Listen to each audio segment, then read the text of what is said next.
KF-21 유령편대 중국 방공망 돌파. 한국공군 은신이륙 중공군 빨간불. KF-21 구대 스텔스 편대 세계 최초. 최첨단 유령 전투기 만든다. KF-21 만든 한국. 두 번째 도전 가능할까? 2030에서 2040년대 AI 기반 6세대 전투기 개발. 현재 공군은 KF-21과 연계한 국산유, 무인 전투 비행 체계를 2030년대 후반까지 전력화하고 이후에 AI 기반 6세대 전투기 개발을 계획하고 있다. 2028년까지 기본 성능을 갖춘 KF-21 블록 1 최초 양산을 진행하고 2032년까지 공대지, 공대함 능력을 추가한 KF-21 블록 1을 만든다. 2040년까지 무인 전투 비행 체계와 편대 간 고속 데이터 링크를 갖춘 성능 개량을 한 뒤 2041년부터 6세대 전투기 개발에 나선다는 구상이 거론된다. 이에 KIA는 공군 요구도에 따른 무인 전투기 개발 T-50과 소형 다목적 무인기를 결합한 무인 복합체계 핵심 기술 실증 AI와 편대 운용 제어, 고성능 데이터 링크 개발 역량 강화 등을 제안했다. KIA는 KF-21 블록 2 개발이 완료되면 KF-21 블록 3 성능 개량을 구상하고 있다. 전반적으로는 F-35의 무인기 운용 능력을 추가한 개념이다. 구체적으로는 내부 무장창을 장착하고 돌출된 안테나를 기체 내부에 수납한다. 내부 무장창에는 미티어 미사일 4발 또는 GBU-39 정밀 유도 폭탄 4에서 8발을 탑재할 수 있다. 우리 공군 특수비행팀인 블랙이글스와 K가 싱가포르 에어쇼에 참가해 우수한 항공 자산을 선보였습니다. 조종석에서 바라본 대한민국 공군의 특수비행팀 블랙이글스의 편대 비행 모습입니다. 하늘 위로 솟구친 블랙이글스는 360도 한 바퀴를 도는 고난이도 기동을 선보입니다. 구름을 뚫고 급강하는 비행에서부터 아슬아슬하게 스쳐 지나가는 묘기 비행도 이어집니다. 블랙이글스는 지난 20일부터 열리는 싱가포르 에어쇼에 참가했습니다. 싱가포르 에어쇼는 파리와 영국 판버러와 함께 세계 3대 에어쇼로 아시아 최대 우주항공 전시회입니다. KIA는 이번 에어쇼에서 KF-21과 F-50 다목적 헬기 수리온, 무인 전투체계 등을 선보였습니다. KIA는 최근 독일 미사일 전문 기업인 디일 디펜스와도 무장 확대 업무 협약을 맺었습니다. KF-21과 F-50에는 디일 디펜스의 공대공 미사일 아이리스-T가 탑재될 예정입니다. KF-21은 지난해 4월 아이리스-T 발사 시험을 성공적으로 마쳤습니다. KF-21에 대한 관심이 높아지는 가운데 KIA는 유럽과 아프리카 시장을 적극 공략할 계획입니다. 밀떡텔링 우리나라가 도입하면 좋은 폴란드제 무기 3종. 최근 MBC 등 국내 언론들은 우리나라와 폴란드가 맺은 대규모 방산 계약을 두고 폴란드 정부가 자국 방산 육성을 위해 현지 생산 등 여러 요구를 하거나 기술 이전을 넘어 폴란드 무기를 한국에 수출하길 희망한다고 보도했다. 평소 방위 산업에 관심이 없는 사람에게는 이런 폴란드의 요구가 황당할 수 있다. 그러나 두 가지 사실을 기억해야 한다.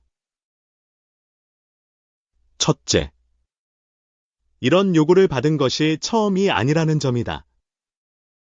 노르웨이는 콩스버그사의 프로텍터 원격 기관총 포탑과 GSM 미사일을 구매할 것을 요구했으나 우리가 받아들이지 않았고, 인도네시아는 KT-1 훈련기를 구매하는 대신 인도네시아산 기엔-235 수송기를 한국이 구매하길 요구해 총 12대의 기엔-235를 한국 공군과 해양경찰에서 운용하고 있다. 다 한국이 무기를 구매할 때 그 대가로 우리 무기가 수출된 사례는 거의 없으며 절충교역 대부분은 인공위성 같은 현물을 받거나 기술을 이전받는 방식을 선호한다. 두 번째 사실은 폴란드 방산이 현재는 한국보다 뒤떨어져 있지만 항상 그런 것은 아니라는 점이다. 1997년 말레이시아 전차 사업에서 현대 로템의 K1M 전차와 폴란드의 PT-91m 펜데카르 전차가 경쟁했는데 폴란드가 승리해 3억 7천만 달러 규모의 수출을 성공했다. 폴란드의 이러한 요구를 무작정 비판할 수만은 없다. 우리 국방에 필요하지만 개발 우선순위가 낮아 배치하지 못했던 무기나 우리 군 전술이나 작전을 크게 변화시킬 수 있는 무기를 도입하는 것도 고려해 볼 만하다. 우리가 폴란드에서 구매할 만한 무기는 어떤 것이 있을까? WB 그룹의 워마이트 자폭 드론이 있다. 자폭 드론 시장 주도권은 미국과 이스라엘이 가지고 있지만 의외로 폴란드가 만든 이 자폭 드론은 2014년부터 개발이 완료돼 세계 자폭 드론 시장의 선구자 중 하나로 꼽힌다. UAE, 인도, 조지아, 리비아 등에 수출됐고 우크라이나에는 기부 형식으로 전달됐다. 우크라이나 전쟁은 물론 리비아 등 지역에서 실전 운용되면서 검증된 시스템으로 평가받는다. 워마이트 자폭 드론의 가장 큰 특징은 실전성에 있다. 보통 자폭 드론의 경우 평범한 수류탄을 안전핀을 뽑고 장전하거나 생산할 때 폭약이 드론 내부에 있다. 하지만 워마이트 드론은 드론 앞부분에 모듈화된 전용 탄두를 바꿔가며 장착할 수 있다. 고폭 탄두, 대전차 탄두, 열압력 탄두를 필요에 따라 바꿔 끼울 수 있어 안전하면서도 임무에 맞는 공격 수단을 가질 수 있다. 성능도 뛰어난 편이다. 하나에 5.7kg의 중량이라 2명의 요원이 다수의 워마이트 드론을 휴대할 수 있다. 특수부대원이 적진 깊숙이 침투의 암살 임무에 투입할 수도 있고 대대급 이하 소부대에서도 운용할 수 있으며 최신형 워마이트 3.0에 이르면 30km 밖까지 원격 조종이 가능하고 70분 동안 상공을 비행할 수도 있다.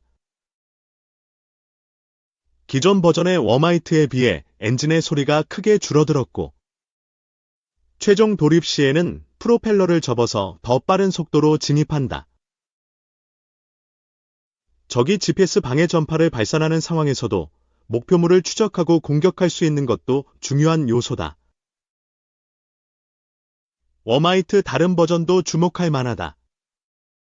워마이트 20, 워메이트 20은 대형화된 버전이다. 그만큼 성능도 훨씬 발전됐다. 20kg의 탄두 무게로 인해 사람이 아닌 차량에서 운용해야 하지만 적의 보병이나 장갑차뿐만 아니라 대형 차량이나 건물 공격도 가능하고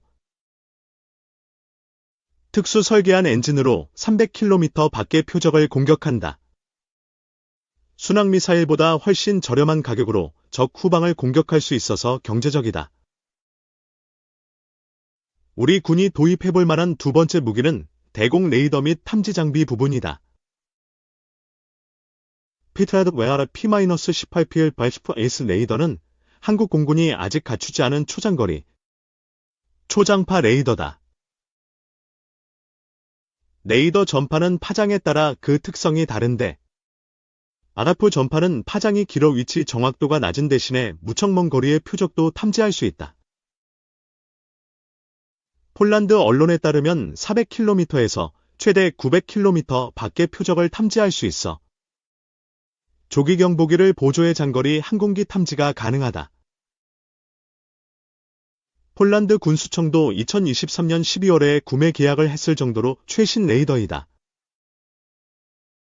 버더프 레이더를 갖췄을 때 러시아나 중국의 스텔스 전투기에 대해서 더 잘 대응할 수 있다. 미국의 스텔스기는 다양한 파장의 전파를 쓰는 레이더에 대한 스텔스 기능이 있지만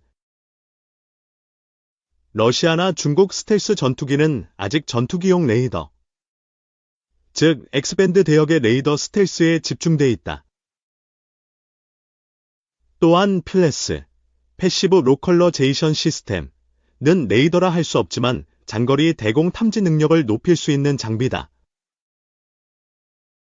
쉽게 말해서 전파 수신기라고 볼 수 있는 필레스는 스스로 레이더파를 내지 않지만 공중의 전파 정보를 수집한다.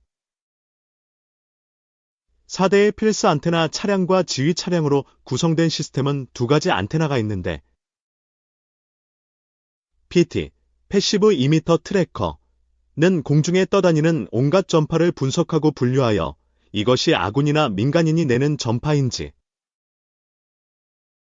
혹은 적 비행기나 미사일에서 나오는 전파인지 분석하고 PCL, 패시브 코히런트 로케이션. 안테나는 이렇게 수집한 전파의 위치를 삼각 측량으로 측정해서 위치를 알 수 있다. 아무리 성능이 좋은 레이더라도 전파를 발산하기 때문에 적 방공망 제압, 세드, 작전으로 사냥당하기 쉽지만 이런 수동 탐지 장비는 스스로 전파를 발산하지 않아 적의 공격을 받지 않으면서도 적 항공기를 탐지할 수 있다는 장점을 갖고 있다. 마지막으로 우리 군이 도입을 고려해야 할 폴란드제 무기는 다목적 특수부대용 항공기다. MC-145B 와일리 코요테는 무장 공격, 수송, 정찰 임무를 수행하면서도 짧은 이착륙, 에스톨 기능을 갖췄다. 다양한 무장을 탑재할 수 있어 경제적이며 한국형 무장과 장비를 가진 한국형 코요테를 공동 개발하면 수출 시장에서 새로운 수요를 창출할 수 있다. 레츠에 장착된 표적 획득 장비, 테이데스와 청검 대전차 미사일, KGB 유도 폭탄과 천룡, 장거리 공대지 미사일을 코요테에 장착하면 다양한 임무의 국산 특수전 항공기로 변신할 수 있다. 이착륙거리가 짧아 기존에 하기 힘들었던 임무도 투입되기 쉽다. 현재 백령도 및 서북도서 지역 작전의 중심은 헬리콥터다. 다만 운용비도 많이 들고 비행에 필요한 준비 시간도 긴 문제가 있다. MC-145B의 단거리 이착륙 능력은 백령도, 울릉도 혹은 어느 정도 규모의 백사장이 있는 무인도라면 어디든 이착륙이 가능하므로 신속한 전개와 재보급하는 전술을 사용할 수 있다. 최근 몇 년간 대한민국 방위사업의 눈부신 발전은 우리 국민의 자부심을 강화하는 긍정적인 효과를 일으켰다.